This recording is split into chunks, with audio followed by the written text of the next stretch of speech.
Hey everyone, RogueGold here, and today we are taking a look at Exoborne. The game is currently running a closed beta with no NDA, so everything you see in this video is my own footage and gameplay. One note that I just wanted to add to the top here before we really get into this: my PC is not built to run games like this, so all of my settings are set to pretty much the lowest they can go, so don't expect this video to really show off the graphical potential of the game. Also, controller support is not enabled within this test, and that is my preferred input, so if you see some subpar mouse and keyboard gameplay in here, sorry in advance. Now, if you've been around my channel before, you'll know that I primarily focus on the Division franchise. However, my interest in Exoborne comes from the fact that it was made, and the development studio that made it, Sharkmob, was founded by some of the original top developers who conceptualized the Division IP and worked on the Division 1 from its early days. I actually had the opportunity to chat with some of those people, including Exoborne's creative director Peter Mannerfelt a few days before the game's reveal back at the Game Awards in 2023, and since then I've had the chance to playtest the game quite a few times. And from then until this test now, I've definitely seen some really great improvements and refinements made along the way. That all culminates in this latest closed beta test. As I mentioned earlier, there's no NDA on it, and it is by far the most polished and well-rounded representation of Exoborne that I've seen yet. So, now that I can use my own footage and freely share my experience and thoughts, I kinda just wanted to jump on today and dive into it all. So if this is the first time that you're hearing about Exoborne, it is an upcoming PvEvP extraction shooter. Unlike some of its competitors, it's actually not going to be free to play. I believe they are targeting a $40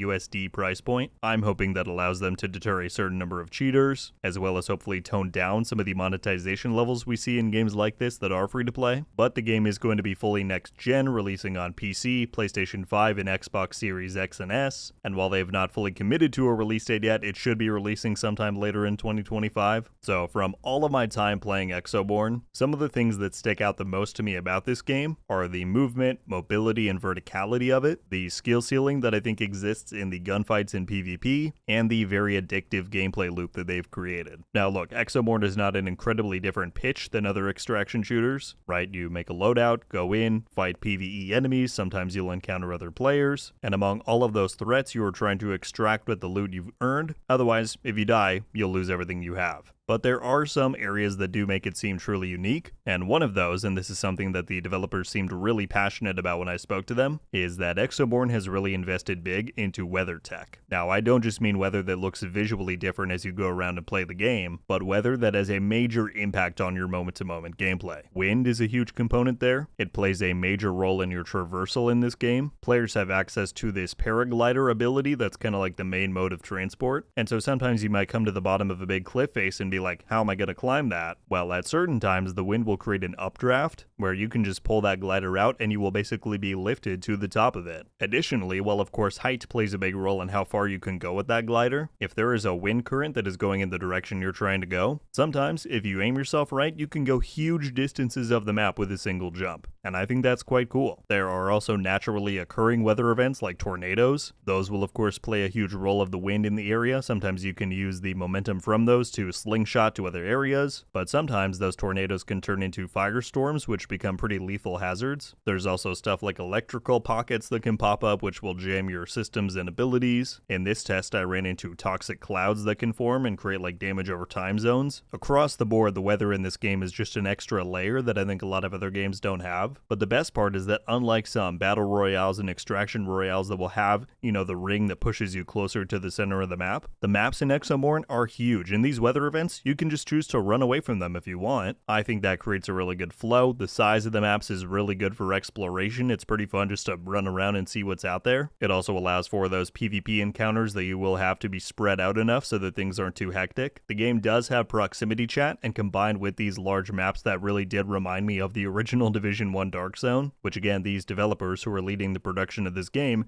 they helped create that all the way back in the day. So really, there's just a lot of fun to be had here in Exoborne. There's a lot of freedom in what you can pursue. There's multiple objective types on the map and limited time events. I'm also a big fan of the depth of customization in this game. Now, of course, it's not quite to the level of making a build like in The Division or Destiny, but your loadout can have quite a lot of variation to it. Weapons at higher rarities will come with talents and perks. You can mod those weapons. You can also mod your suit or exo rig itself. equip it with different abilities and upgrades. There's just a lot here. Now look, I'm realizing that I'm going through a lot of this stuff fast. This is a very high look at the game overall. If you all enjoyed this and you do want to see more on Exoborne, I'll certainly do more videos in the future. But yeah, really I've just been enjoying playing this closed beta. It is almost over. I believe it ends tomorrow, but especially because this is the first time that there's not an NDA on one of these, I really just wanted to show off some fun gameplay. So I'm going to let some of this continue running uninterrupted so that you can really see what's going on here. That said, I would love to hear your guys' thoughts on the game, whether you have played Exoborne before or this is the first time that you're seeing it. Let me know some of your first impressions. And additionally, if you have any questions about the game, I will do my very best to get those answers for you. That's going to do it for me today though, folks. Thank you all so much for watching, and I'll catch you again soon. RogueGold. Ow.